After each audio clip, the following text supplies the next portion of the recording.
ano bang ginawa ko nung bago ko umuwi ng Pilipinas? So well, nagsimula naman yan lahat syempre lagi sa pag-iimpake ng mga konting na pag-ipunan na padadala at pasasalubong sa ating mga mahal sa buhay. Sa pag-iimpake mo at sa paglalakad mo papunta sa airport kung saan ka pupunta at dilip at abay syempre tuwang-tuwa ka, dibit-bit pa ang lahat ng mga gamit. At saka alam ka nang iwan mo naman yan, di ba? May konting papaugi ka pang gagawin, sabay makita mo yung aeroplano mo, walang laman. Nung una, sabay sa sunod katabi mo na si ating tuwang-tuwa dahil pauwi na din siya. Aba, ay walang sigla ang sigla.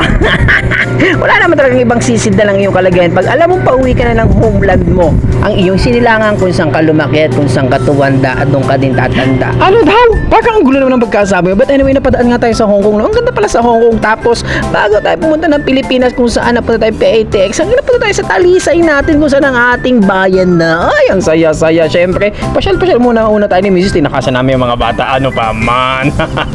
Aba, siyempre naman, hindi natin palalampas yung mga pagkakataong kasama natin ang mga mahal sa buhay. Kaya nga tayo umuwi para sa kanila kasi request ng mga bata natin na gagraduate. And siyempre, hindi mo nga wala mga banding-banding dyan. So, susunod na lang ibang upload.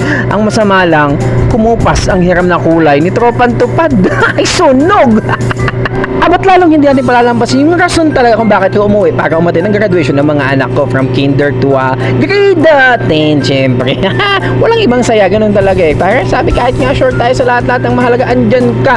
Andyan yung banding nyo sa family mo. Yun ang huwag mong kakalimutan.